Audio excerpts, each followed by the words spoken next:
오늘 공개해 드린 말씀을 가지고 하나님이 기뻐하시는, 하나님이 받으시는 헌금이란 제목으로 함께 은혜를 나누도록 하겠습니다. 아버지에게 특이하고 색다른 성탄절 선물을 사드리는 갑부가 있었습니다. 아버지에게 선물하는 걸 참 좋아합니다. 근데 그에게는 돈이 많기 때문에 아버지에게 선물 사드리는 것은 그렇게 큰 문제가 아닙니다. 그래서 아버지에게 딱 맞는 선물을 해드리기 위해서 세계 각지를 돌아다니면서 선물을 찾아 나섭니다. 어떤 때는 골동품 차를 사드리기도 하고, 어떤 때는 행글라이드 장비를 갖다가 구입해서 아버지에게 성탄절 선물로 드립니다. 근데 아주 독특한 선물을 어느 성탄절 날 이 아들이 아버지께 보내드렸습니다. 그것은 뭐냐면요, 5가지 언어로 말을 하는데 한 발로 서가지고 텍사스의 노란 장미라는 노래를 거창하게 부르는 새가 있습니다.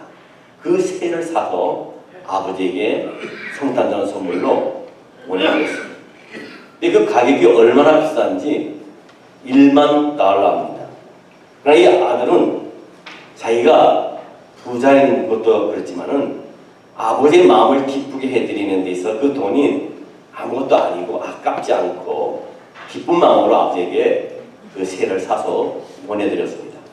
얼마 지난 후에 이 아들이 아버지께 값비싼 선물을 보내드리는데 얼마나 활용을 하고 있고 얼마나 기뻐하시는가, 흐뭇해 하시는가, 그런 마음이 들어서 한번 알아보기 위해서 아버지 집을 방문했습니다.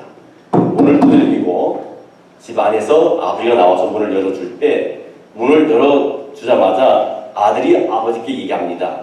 아버지, 제가 보내드린 선물 받으셨습니까? 물어봤어요. 그때 그 아버지가 한 말이, 그래, 받았다 그랬어요. 아버지, 그 선물 마음에 드세요? 그랬더니, 그래, 좋더구나. 그렇게 대답하는 거예요. 그냥 의례적인 답변이 아버지에게 들려졌을 때 이 아들은 의아하게 생각했던 겁니다. 아버지는 아들이 보낸 선물이 얼마나 특별한 것인지를 몰랐어요. 그 새가 그냥 일반적인 새인 줄 알았습니다. 말을 하거나 텍사스의 노란 장미라는 노래를 부르는 새인 줄을 전혀 몰랐던 겁니다. 그래서 그의 아버지가 아주 특별한 선물은 그냥 평범한 새처럼 그냥 갖다 놨던 겁니다. 우리도 하나님께서 우리에게 주신 선물들을 그렇게 대할 때가 참 많이 있어요. 너무나 많은 사람들이 그런 식으로 우리가 하나님께 받은 은혜를 그냥 지낼 때가 있습니다. 사도 바울은요, 고린도전서 4장 7절에 누가 너를 남달리 구별하였느냐? 내게 있는 것 중에 받지 아니한 것이 무엇이냐? 내가 받았은즉 어찌하여 받지 아니한 것 같이 자랑하느냐는 말씀했습니다. 우리에게 있는 모든 것은요, 회로 숨쉬는 것까지 포함해서 모든 것이 하나님께로 온 선물인 줄 우리는 믿습니다. 그 핵심을 놓치지 않기 위해서 야고보서 1장 17절 말씀에 이와 같은 말씀을 합니다. 온갖 좋은 은사와 온전한 선물이 다 위로부터 빛들의 아버지께로부터 내려오나니 그는 변함도 없으시고 회전하는 그림자도 없으시니라 했습니다. 여러분, 하나님이 우리에게 맡기신 돈을 포함해서 우리에게 있는 모든 것을 다 그분에게 우리가 받은 것인 줄 압니다. 그것을 먼저 기억할 때만이 우리가 청지기의 직분이 무엇인지 바로 깨닫게 됩니다. 그리고 우리가 하나님께서 드리는 것은 하나님께서 우리에게 주신 것의 작은 일부를 하나님께 돌려드리는 것밖에 되지 않습니다. 청지기는 주인이 아닙니다. 관리인이, 하나님께서 저희들을 관리인으로 부르셨지 청지기로 부르지 않았어요. 청지기로 부르셨어요. 관리인으로 부르셨습니다. 주인으로 부르지 않았습니다. 그는 다른 사람의 재산을 감독하고 모든 것을 관리할 의무가 있습니다. 그래서 모든 것은 하나님 것입니다. 시편 24편 1절 말씀에 보면 이런 같은 말씀이 있죠. 땅과 거기에 충만한 것과 세계와 그 가운데에서 사는 자들은 다 여호와의 것이로다 하십니다. 우리가 너무 많은 그리스도인들이 하나님께 드리는 것이 하나님이 우리에게 주신 것에 대한 반응에 불과하다는 사실을 놓치고 있어요. 우리는 하나님께 드리는 것에 있어서 자기 것을 드린다고 착각을 하고 있습니다. 아닙니다. 하나님 것을 드리는 거예요. 하나님께서 우리에게 모든 것을 주셨습니다. 우리의 자식도, 우리의 가정도, 남편도, 아내도, 우리의 생명까지도 하나님께서 주셨고 물질까지도 하나님께서 우리에게 주셨건만 우리는 우리가 가지고 있는 것을 하나님께 드리는 것을 착각하고 있습니다. 사복음서에 보면요, 마태, 마가, 누가, 요한복음, 사복음에서 보면 예수는 그리스도의 삶에 대해서 말씀하시는 뿐만 아니라 그리스도를 따르는 것이 어떤 것인가를 보여주기 위해서 어떤 것보다도 돈에 대해서 아주 많은 얘기를 하셨습니다. 왜 교회에서 돈 얘기를 하냐 그랬지만요, 예수님이 돈 얘기를 하셨어요. 하나님도 돈 얘기를 하셨습니다. 성경에 없는 얘기를 목회자가 하는 거 아니에요. 그러나 많은 성도들은요, 다른 말씀에는 은혜를 받지만 돈에 관한 얘기 말씀에는요 아주 민감하고요 불쾌해하는 사람이 참 의외로 많이 있습니다. 사도 바울도요, 그가 섬겼던 그리스도인들을 칭찬한 것을 가운데 보면 가장 크게 칭찬한 것은 뭐냐면요, 헌금에 관한 것이었어요. 우리에게 가장 나중에 구원받는 것이 뭐냐 그러면요, 지갑에 있는 돈이라고 합니다. 고린도후서 8장 1절로 5절 말씀에 보면 형제들아, 하나님께서 마게도냐 교회들에게 준 은혜를 우리가 너에게 알리노니 환난의 많은 시련 가운데서 그들의 넘치는 기쁨과 극심한 가난이 그들의 풍성한 연보를 넘치도록 하게 하였느니라. 내가 증언하오니 그들이 힘대로 할 뿐 아니라 힘에 지나도록 자원하여 이 은혜와 성도 섬기는 일에 참여함에 대하여 우리에게 간절히 구하니 우리가 바라던 것뿐만 아니라 그들이 먼저 자신을 죽게 드리고 또 하나님의 뜻을 따라 우리에게 주었도다 그랬습니다. 아멘. 마게도냐 사람들은요, 자신들이 하나님께 속했다는 사실과 그들에게 있는 모든 것이 다 하나님께서 주신 선물이라는 것을 아주 명확하게 기억하고 있고 그 마음에 담고 있고 그 믿음을 가지고 신앙생활을 했습니다. 그래서 하나님이 주실 때까지 그냥 기다릴 수가 없어서 그들은 그들의 지갑을 포함해서 자신을 먼저 하나님께 드렸어요. 있어서 드린 것이 아닙니다. 풍성해서 드린 것이 아닙니다. 풍성하지 못하고 모자란 가운데도 불구하고 하나님께 먼저 드리고 그것을 드릴 수 없으면 몸을이라도 드려서 하나님께 헌신하는 모습입니다. 여러분, 일단 헌금과 하나님의 은혜를 연결시키게 되면요, 설교수단에 담임 목사가 헌금하라고 간청하기 때문이 아니라 또는 하나님과 거래하기 위해서 하나님께 헌금하는 것이 아니라 환난과 가난에도 불구하고 마게도냐 사람들이 충만해서 경험하는 넘치는 기쁨같이 내가 구원받은 거, 하나님의 자녀가 된 거, 하늘나라의 생명정책에 내 이름이 명명된 거, 오늘도 병원을 가지 아니한 거, 우리의 자녀들이 잘 크고 있고, 오늘도 호흡할 수 있고, 오늘도 건강 주시고, 오늘도 일터 주시고, 오늘도 사업하게 하시고, 오늘도 하나님 앞에 예배 드릴 수 있는 게 감사하기 때문에 하나님께 드리지 않을 수가 없는 겁니다.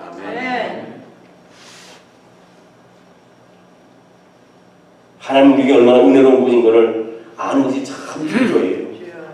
왜냐하면 많은 사람들이 쓰고 남은 것을 하나님께 드리는 문제가 얼마나 많습니까?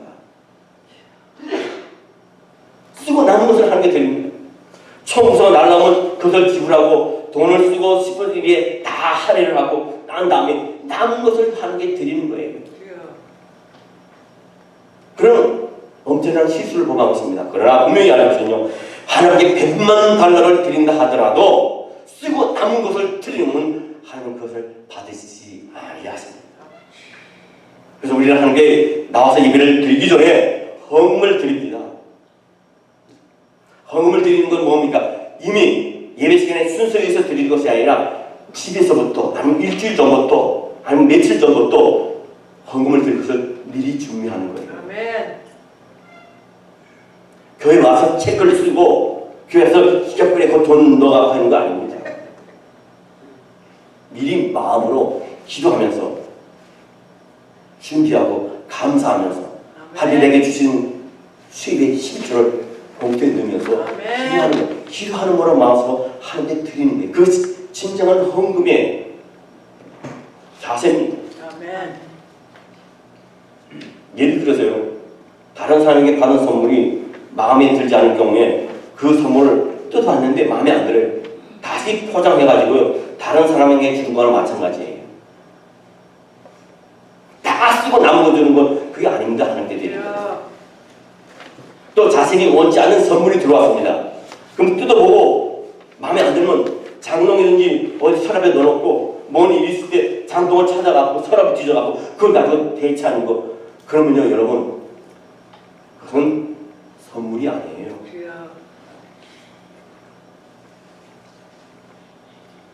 그건 그냥 사용하지 않고 여분으로 남긴 것 갖다 주는 거예요. 상대방이 그걸 알았을 때 얼마나 기분이, 그렇죠? 찝찝하겠습니까? 하나님께 드리는 것은 먼저 드리는 거예요. 쓰고 남은 것을 드리는 게 아닙니다. 그런 방식으로 하나님께 헌금을 한다면 하나님을 모욕하는 거나 마찬가지입니다. 여러분, 아담과 하와를 보시기 바랍니다. 아담과 하와는요, 자식들에게까지도 하나님께 드리는 것을 철저하게 가르쳤습니다. 예를 들어서 아벨이 양의 첫 새끼를 하나님께 드리도록 이 아담과 하와가 가르쳤어요. 사도 바울은요, 고린도후서 9장에서 고린도 교회에서 그가 도착하기 전에, 고린도 교회에 그가 도착하기 전에 헌금 마련함에 있어서 자신이나 그들이 부끄러움을 당하는 일이 없게 하도록 주문을 했습니다. 뭘 했습니까? 고린도후서 9장 5절 말씀에 보면요, 그러므로 내가 이 형제들로 먼저 너희에게 가서 너희가 전에 약속한 연보를 미리 준비하게 하도록 권면하는 것이 필요한 줄 생각하였노니 이렇게 준비하여야 참 연보답고 억지가 아니니라 하십니다. 그리고 6절에 넘어가서요, 사도 바울은 헌금의 원리에 관한 중요한 얘기를 합니다. 바울이 자신의 논지를 설명하기 위해서 그리스도인들이 쉽게 공감할 수 있는 농부의 예를 들었습니다. 6절 말씀에 이것이 곧 적게 쓰는 자는 적게 거두고 많이 쓰는 자는 많이 거둔다는 말이로다 하십니다. 저는 농부가 아닙니다. 그러나 농부의 슛은요, 그가 뿌린 것에 따라서 달라집니다. 얼마나 많은 씨앗을 심었냐에 따라서 달라져요. 적게 씨앗을 농부가 뿌리면 적게 나올 수밖에 없고, 많이 씨앗을 뿌리면 많이 나올 수밖에 없습니다. 씨 뿌리지 않고 수확을 거두기를 원하는 것은 그런 있어서는 안 되지요. 교회 생활도 마찬가지입니다. 매일 경건의 시간을 가지고 구원받지 못하는 자들을 찾아가서 예수를 전하고 교회를 인도하고, 그것도 뭡니까? 바로 농부입니다. 농부. 그러나 먼저 심지 않고는 거둘 수 없습니다. 심은 대로 거두라고 주님 말씀하세요. 여러분, 수확을 기다리는 농부가 하지 않는 또 다른 일이 있습니다. 수확을 기다리는 농부가 하지 않는 게 있어요. 뭡니까? 씨앗을 먹지 않습니다. 아프리카 같은 곳에 가면요, 기근이 계속 반복되다 보니까 먹을 것이 없어서 이 해에 씨앗을 뿌려야 되는데 너무나 배가 고프니까 그 씨앗까지 먹어버려요. 그럼 결국은 어떻게 됩니까? 농번기가 되고 씨 뿌릴 날이 됐을 때 씨가 없어서 씨를 뿌리지 못하는 거예요. 수익을 얻지 못합니다. 여러분, 수확을 기대하는 농부는요, 당장 먹을 것이 필요하지만요, 안 먹습니다. 왜? 이것을 먹는 것을 참고 안 쓰고 소비하지 않고 뒀다가 씨 뿌릴 때에 씨를 뿌리게 되면 엄청난 양식이 자기한테 돌아오고 수확이 돌아오는 걸 알기 때문에 씨를 할지라도 배가 고파도 안 먹어요. 여러분, 농부가 씨앗을 먹는 대신에 뿌리는 것은 뭡니까? 태양이 비추오고 때에 따라 하나님께서 늦은 비와 이른 비를 주셔서 그 씨앗이 자라면서 큰 수확을 자기에게 갖다 주기 때문에 씨앗을 먹지 않는 거예요. 여러분, 우리가 하나님께 드릴 것은 하나님을 믿는 행동입니다. 아멘. 내가 이것을 하나님께 드림으로 하나님이 더 풍성한 것을 나에게 채우실 것을 아는 믿음의 행동에서 우리가 헌금을 드리게 되어 있습니다. 아멘. 여러분 농사에서 볼 수 있는 또 하나의 원리는요, 뿌린 것을 거두게 될 때가 있다는 겁니다. 오렌지 나무에서 사과를 절대로 우리가 거둘 수 없습니다.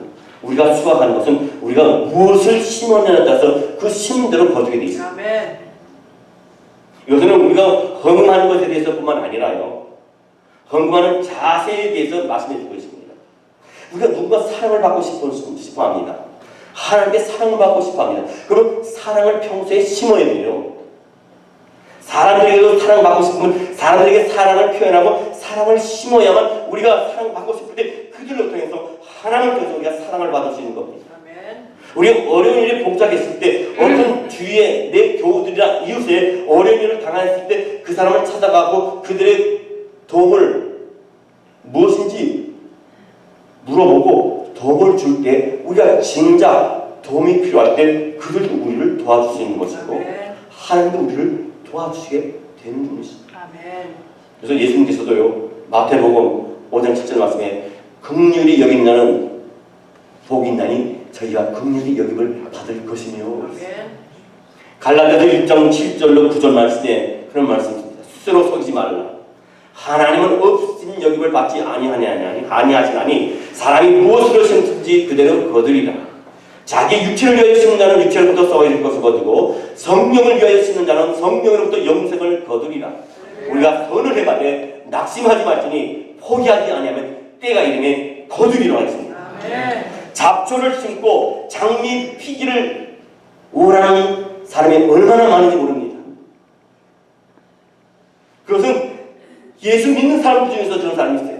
자기는 잡초를 심었는데 거기서 장미가 피기를 원합니다.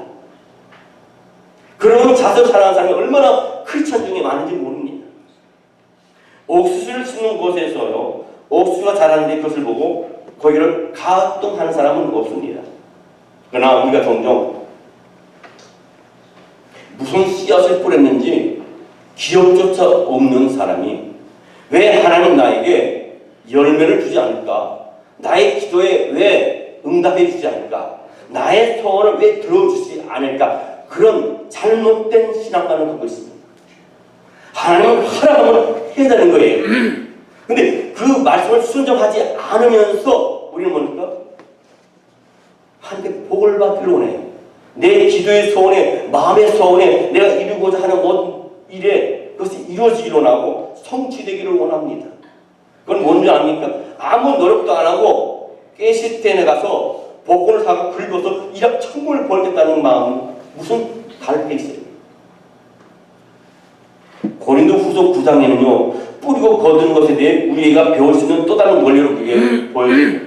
우리는 우리가 뿌린 것을 거둘 뿐만 아니라 언제나 우리가 뿌린 것보다 더 많은 것을 우리 하나님께서 주신다는 겁니다. 고린도후서요 8장 7절로 9장 7절 12절 말씀에 보면 각각 그 마음에 정한 대로 할 것이요 인색함으로나 억지로 하지 말지니 하나님은 즐겨내는 자를 사랑하시니라. 하나님이 능히 모든 은혜를 너에게 넘치게 하시나니 이는 너희로 모든 일에 항상 모든 것이 넉넉하여 모든 착한 일을 넘치게 하려 하심이니라. 기록된 바 그가 흩어 가난한 자들에게 주었으니 그의 의가 영원토록 있느니라. 함과 같으니라. 심는 자에게는 씨와 먹을 양식을 주시는 이가 너희 심을 것을 주사 풍성하게 하시고 너의 의의 열매를 더하게 하시니 너희가 모든 일에 넉넉하여 너그럽게 연보를 함은 그들이 우리로 말미암아 하나님께 감사하게 하는 것이라. 그뿐만 아니라 또 뿔을 씨앗까지 준다고 했습니다. 누가복음 6장 38절 말씀이 이런 말씀이 있어요. 주라 그리하면 너에게 줄 것이니 곧 후이되어 누르고 흔들어 넘치도록 하여 너에게 안겨주리라.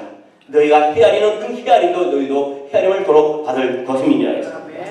대부분의 사람들은요, 가질 수 있는 만큼 가지고 그것을 움켜쥐고 있어야 한다는 사고방식을 갖고 있습니다.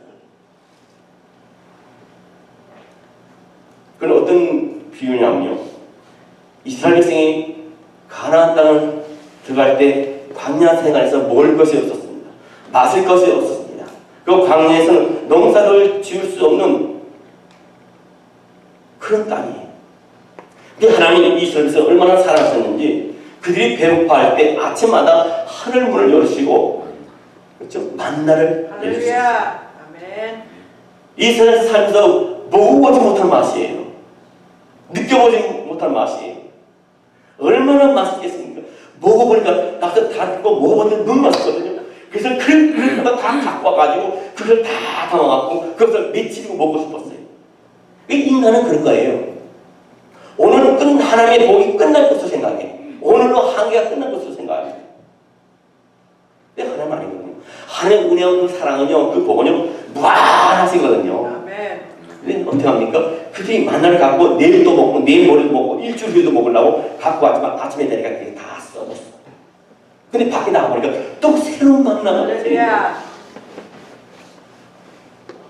주워 담고 우겨 잡으면 그렇죠? 오래 살 것 같고 행복할 것 같고 그렇지만은요 하나님의 법칙이 있어요는요 오늘 사수를 오늘 주시고 내일 주셔서 내일 주시고 일주일 후에 한 달 후에 1년 후에 10년 후에 30년, 50년 후에 쓰시고 하나님께 다 채워주시는 하나님이 있습니다.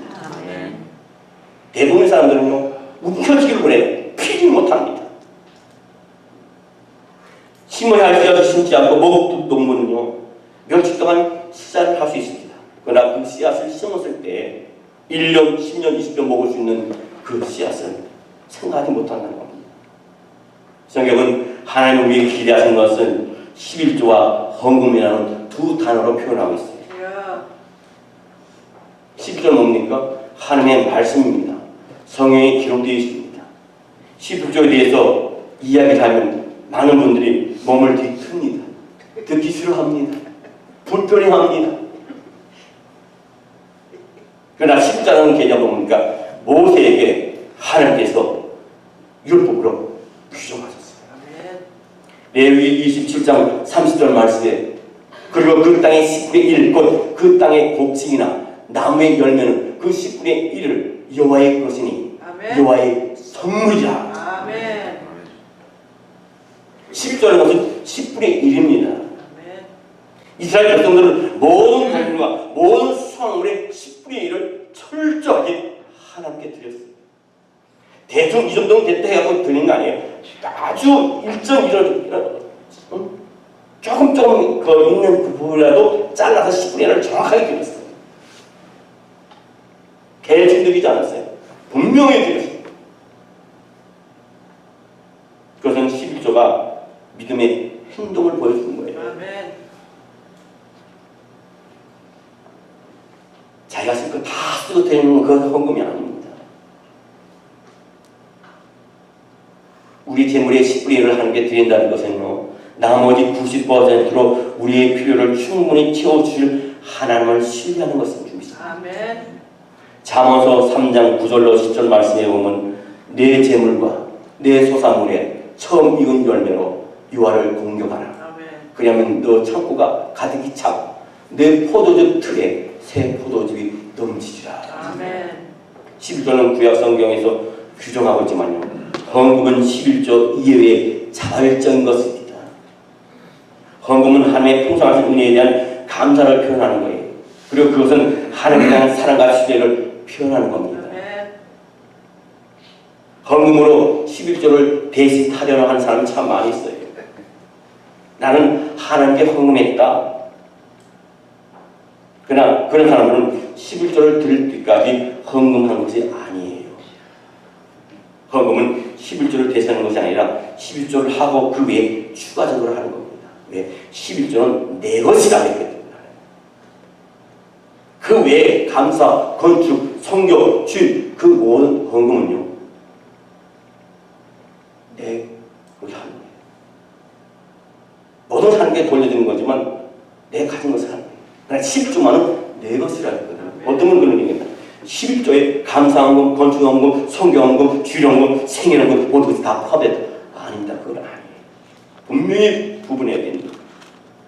우리가 11조와 헌금으로 하나님을 영광케 하는 일은 하나님께 얼마나 중요한 일인지 몰라요. 그때는 하나님이 선지자를 통해서 하나님을 무시하고 탐욕하는 우리는 백성들을 책망하시는데 그것이 말라기스 3장에 나옵니다. 말라기 3장 8절 말씀에 보면 이와 같은 말씀이 있어요. 사람이 어찌 하나님의 것을 도둑질하겠느냐? 그러나 너희는 나의 것을 도둑질하고도 말하기를 우리가 어떻게 주의 것을 도둑질하였나이까 하는도다. 이는 곧 시벌죄와 공언물이라. 아멘. 하나님이 그렇게 말씀하시는 겁니다. 너희가 누구의 것을 훔치고 있는지 모르느냐? 내 것을 훔치고 너는 무사할 수 있느냐? 내 것을 훔치고 너는 행복하기를 원하고 복받기를 원하느냐? 내가 너희를 보지 못한다고 생각하느냐? 내가 모를 거라고 생각하느냐? 너희는 나를 누구라 생각하느냐? 하나님 그렇게 말씀하세요. 이것은 뭡니까? 하나님이 은행에 들어가서 하나님의 경영하는 은행에 들어가갖고 하나님의 돈을 훔치면서 감시 카메라에 걸리지 않기를 원하는 마음과 똑같아요.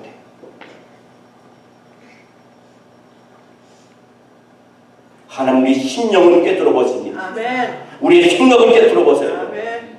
우리의 손을 보고 있습니다. 아멘. 오늘 하나님께서 도둑질하고 하는 것을 보여준 건 뭡니까? 하나님께 들켜는 들지 아니하고 옷 사입고 휴가 가고 자기 필요한 걸 다 삽니다. 좋은 음식을 먹습니다.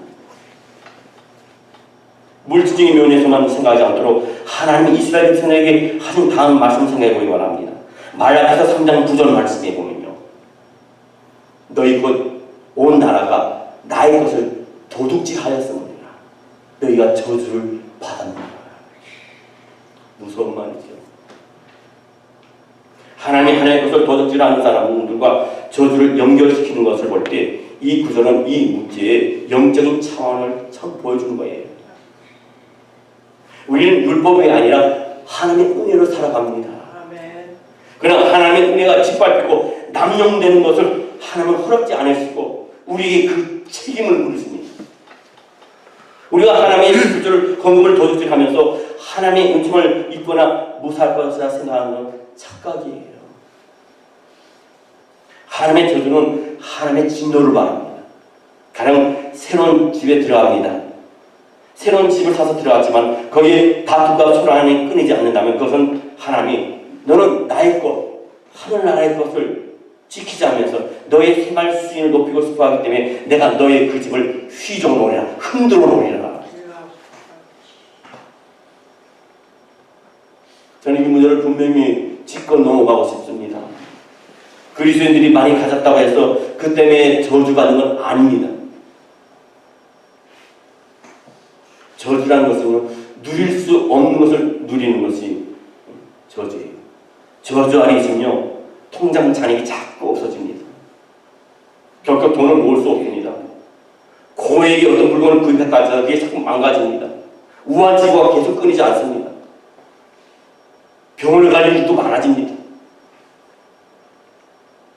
어떤 것이 하나님께로 온 것인지 어떻게 알 수 있느냐 하면요, 잠언서 10장 22절에 이런 말씀을 하셨어요. 여호와께서 주시는 복은 사람을 부하게 하시고 근심을 경하여 주지 아니하시느니라. 여러분, 우리가 실조 생활을 잘하고 헌금 생활을 잘한다 해서 집안에 문제가 없다는 건 아닙니다. 병원에 안 간다는 얘기가 아니에요. 어떤 물건을 샀는데 자꾸 문제가 생기지 않는다는 거 아니에요. 부부간의 사이가 안 좋다는 거 아니에요. 자녀가 자꾸 아프다는 거 아닙니다. 하나님께서 우리에게 근심을 주지 않는다는 것은 내가 많이 있던 적이 무지간에 그 안에서 감사할 줄 안다는 겁니다. 아멘. 만족할 줄 안다는 겁니다. 아멘. 그래서 빌립보서 4장 11절 말씀에 내가 궁핍함으로 말하는 것이 아니니라 어떤 형편에 있든지 나는 자족하기를 배웠노라 하는 말씀. 그럼 하나님의 복을 받고 싶습니다. 어떻게 하면 될까요? 묻고 싶은 사람들에게 우리는 말라기 3장 10절 말씀을 그들에게 줘야 돼요. 만군의 여호와가 이르노라 너희의 온전한 11조를 창고에 들여 나의 집에 양식 있게 하고 그것으로 나를 시험하여 내가 하늘문을 열고 너에게 복을 쌓을 곳이 없도록 붙지 아니하나 보라. 아멘. 도둑이 동네를 배회하면서 돌아다니는 줄 알면서 문을 열어놓은 사람은 아무도 없어요. 다 문을 다 잠굽니다. 문단속을 다 합니다. 유리창 문까지 다 점검을 합니다. 하나님도 그분의 은혜를 무시하거나 남용하는 사람들을 위해 절대 하나님의 복의 문을 열어놓지 않으세요. 영적으로 성장한다면요, 동시에 도적이 될 수 없습니다. 혼동하지 마시기 바랍니다. 여기서 부빙이 하고 넘어가야 것은 복은 더 많은 재물을 갖는 그 이상이에요.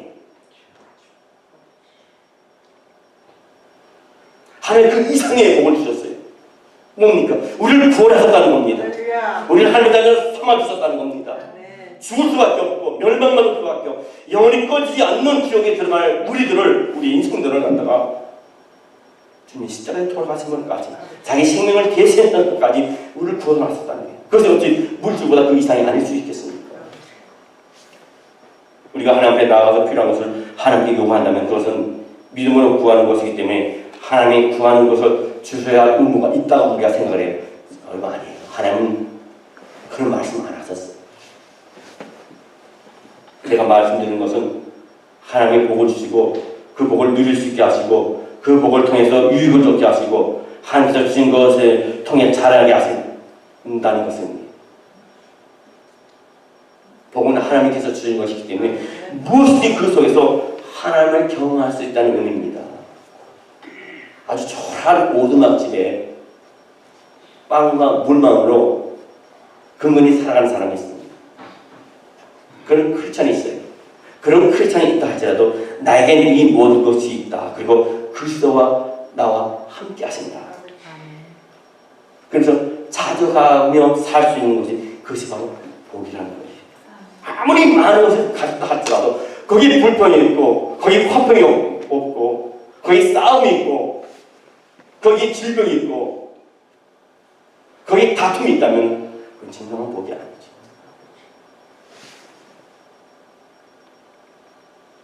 우리 교회에 나오시다가 일 때문에 주의를 지키지 못하는 우리 교회 어떤 한 분이 일주일에 한 번씩, 2주에 한 번씩 저한테 편지가 날라와요. 제 이름으로 편지가 날라와요. 듣다 보면요 11조예요. 교회는 못 나오잖아요. 일 때문에. 그래서 제가 전화해서 어떻게 이렇게 교회는 나오지 못하실 때도 이렇게 헌금을 보내주셨어요. 근데 그분이 그건 하나님 것인데요. 근데 그분이 하루에 8시간씩 일을 해요. 그것도 환경이 좋은 곳이 아니라 모텔에서 일을 하는데 모텔 여러분 들어가 보면 깨끗하지만은 그 깨끗하기 전까지는 누가 들어갔다 나왔는지 어떤 개나 고양이가 들어갔다 나왔는지 모르거든요. 심지어는 그거 들어가면요 그분은 그래요. 들어가면 냄새나서 못 들어간대요. 음식물을 사다가 먹고 다 펼쳐놓고 다 쏟아놓고 심지어는요 술 먹고 침대 밑에다 다 넣어가지고 아무리 청소해도 냄새가 난다는 거예요. 그러면 이분이 60세 넘은 분이 그걸 들어올려가지고 그 안에 있는 걸 다 쓰레기도 해야 되고 더러운 거 다 만져야 되고 토한 것까지 다 청소해요. 그렇게 지저분한 것을 청소하면서도요 자기가 한 11조 드리는 게 너무나 감사하고 감격스러워서 자기 그 일을 하면서도 더럽다 생각하지 않고 감상을 한다는 거예요. 하루에 8시간 일하는데 1,100불의 맛 못 받아요. 그러면 들고 분명히 식성하게 드리는 거예요. 그런데 하나님 그 사람을 복을 안 주시겠습니까? 그 자손을 복을 안 주시겠어요? 우리가 그래서 복 받으려면 복 받 일을 하라 그러잖아요. 자기 자신뿐만 아니라 자기 자식이 되게 이르기까지 복 받게 하려면 복 받는 삶을 살아야 됩니다. 아멘. 하나님께 합당한 11조 헌금을 드릴 때 하나님께서 주시는 복이 또 다른 분면이 있습니다. 뭐냐면요 말라기 3장 11절 말씀 망군의 여호와가 이르노라 내가 너희로 하여 메뚜기를 금하여 너희 토지 수산을 먹고 없애지 못하게 하며 너희 밭의 포도나무 열매가 기한 전에 떨어지지 않게 하리니 이 말이 뭡니까? 앞에서 말했듯이 우리는 때때로 더 많이 가졌기 때문에 더 복을 받았다고 생각을 합니다. 그러나 하나님께 드려야 할 10조를 드리지 않아서 하나님이 메뚜기를 보낸다면요, 돈을 아무리 많이 모았다 할지라도 메뚜기가 삼켜버린다는 겁니다. 아삭아삭 다 먹어버린다는 겁니다. 마치 내 행복을 찾았다고 생각하지만 메뚜기가 몰려와서 우리의 삶을 망쳐놓을 수 있다는 거예요. 하나님이 메뚜기를 금하지 않는 한 우리는 그 메뚜기를 당해낼 여지가 없어요. 힘이 없습니다. 그래서 우리는 그 메뚜기를 피할 수 없습니다. 하나님께 말씀하신 대로 하나님께 드리는 것을 통해 그분을 우리는 시험해 봐야 될 줄을 믿습니다. 성경에 보면요, 다른 것은 말씀 안 하셨는데 10의 1조 만에 나를 시험하라고 말씀하셨어요. 그렇지 않은 경우는 밑 빠진 독처럼 아무리 물을 갖다 부어도 채우지 않아요. 하나님 우리가 드리는 물질을 양보다는 그 물질을 드리는 마음의 자세를 보고 있어요. 크고 많은 것 그걸 보지 않아요. 우리가 어떻게 하나님께 드리느냐, 어떤 마음을 하나님께 드리고 어떤 마음에 하나님께 감사가 넘치냐, 그걸 보신다는 거예요.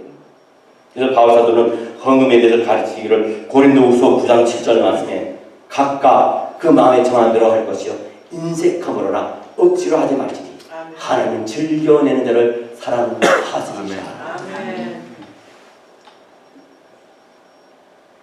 손을 비틀며 억지로 헌금을 하거나 죄책감 때문에 내가 이 헌금을 하지 않으면 하나님께 벌 받을지 몰라, 그런다면 하나님은 그 헌금에 대해서 잊어버리신다 했어요. 하나님은 인색한 마음으로 억지로 드리는 헌금을 받지 아니하세요.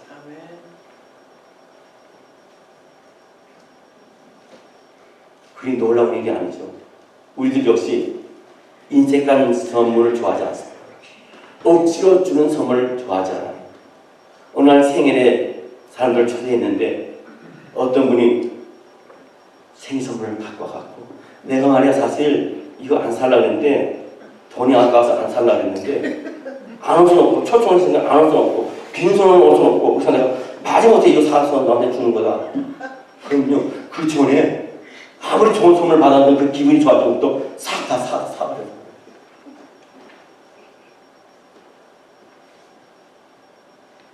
우리가 하나님께 무엇인가 드릴 수 있다 하는 것은 하나님 우리에게 먼저 주셨기 때문에 줄 믿습니다. 시편 24편 1절 말씀에 아까도 말씀드린 거지만 땅과 거기에 충만한 것과 세계와 그 가운데 사는 자들은 다 여호와의 것으로다. 신명기 8장 18절 말씀에도 내 하나님 여호와를 기억하라. 그가 내게 재물 얻을 능력을 주셨습니다. 이같이 하시면 내 조상들에게 맹세하신 언약을 오늘과 같이 이루려 하시니라. 우리가 성경을 말하고 있는 즐겨내는 사람들이라면요, 다시 말해서 하나님이 기뻐하시는 헌금을 드리는 사람들이라면 하나님은 얼마나 나를 사랑하시는가 알고 내가 또 하나님을 얼마나 사랑하시는가를 표현하는 되는 줄 압니다. 고린도후서 9장 8절에 그런 마음 자세를 가지고 있는 사람들에게 적용되는 구절이 뭔지 압니까? 은혜를 가장 놀랍게 설명하고 있는 구절이 바로 고린도후서 9장 8절 말씀이에요. 하나님이 능히 모든 은혜를 너에게 넘치게 하시나니 이는 너희는 모든 일에 항상 모든 것이 넉넉하여 모든 착한 일을 넘치게 하려 하시니라. 이 말은 뭡니까? 정말 넘치도록 모든 것을 주시는 그 말씀도 되겠지만요, 사람의 육안을 보는 그 넘침이 아니라 이 넘치는 것은 내가 적은 가운데서 넘치는 기쁨이 넘치는 거예요. 만족함이 넘치는 거예요. 그것이 은혜지 않습니까? 아무리 많이 가졌다 해도 모자라다 그 얼마나 불행합니까? 아무리 적게 가졌다 해도 만족하고 감사, 얼마나 복입니까? 그것이 복이잖아요. 하나님이 즐겨내는 자를 보시면 하나님의 은혜의 수문을 확 열어놓으세요. 그 은혜가 방해받지 않도록 넘치도록 흐르게 하실 것이 바로 하나님의 은혜인 줄 믿습니다. 은혜는 우리가 우리 힘으로 할 수 있는 것이 아니라 우리가 할 수 없는 것을 하나님이 하시는 것이 은혜예요. 우리는 하나님의 은혜를 우리 힘으로 얻어내거나 더할 수 없어요. 그러나 인색함으로 우리의 잘못된 자세로 그 흐름을 제지해서는 안 될 줄 믿습니다. 하나님의 은혜는 즐겨내는 환경 속에서 자유롭게 흘러요. 그래서요, 사도행전 20장 35절에 우리 주님이 그런 말씀하셨어요. 우리 주님이 친히 말씀하신 겁니다. 범사에 여러분에게 모본을 보여준 바와 같이 수고하여 약한 사람들을 돕고 또 주 예수께서 친히 말씀하신 바 주는 것이 받는 것보다 복이 있다 하심을 기억하여야 할지니라. 고린도서 9장 10절 말씀에 심는 자에게 씨와 먹을 양식을 주시는 이가 너희 심을 것을 주사 풍성하게 하시고 너희 위에 열매를 더하게 하시니. 하나님의 은혜는 언제나 우리가 드리는 것보다 큽니다. 농사도요, 농부가 옥수 씨앗 하나를 심었지만요, 거둘 때는요, 옥수 알 하나를 거둔 것이 아니라 어떻게 합니까?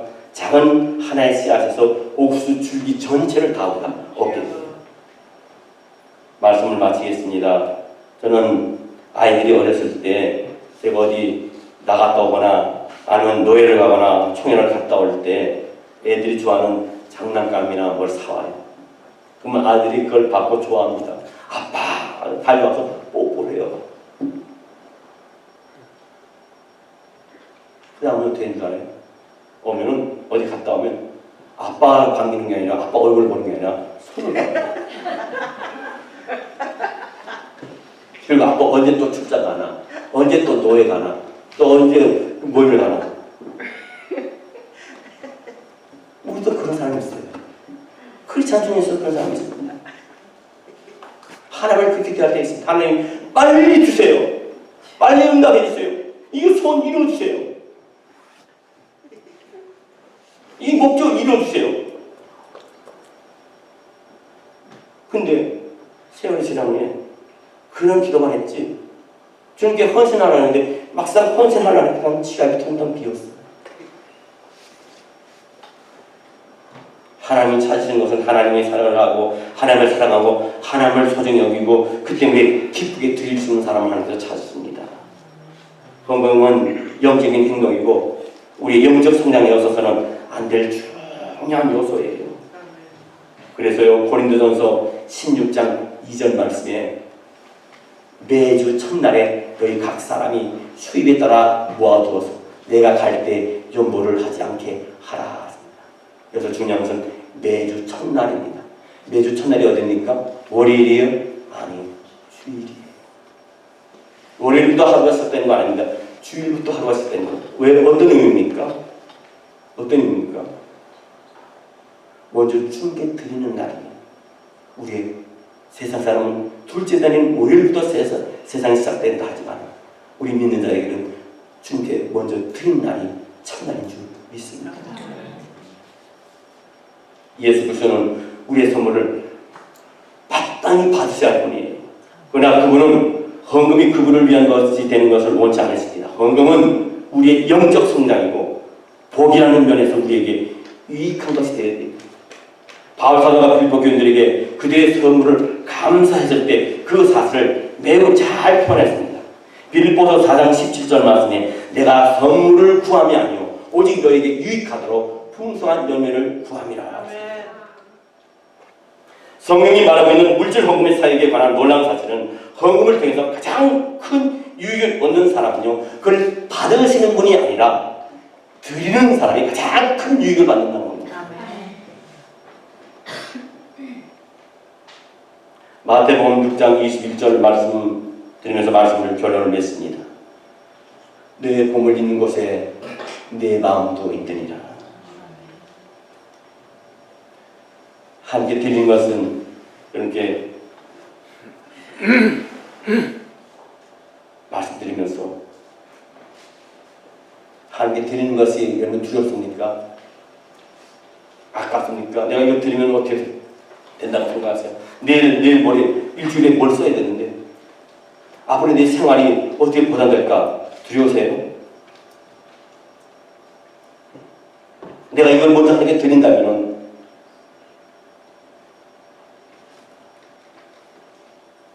하나님께서 필요한 것을 채워주실 것이라 반드시 채워주실 것이라는 말씀에 두려움이 생깁니까?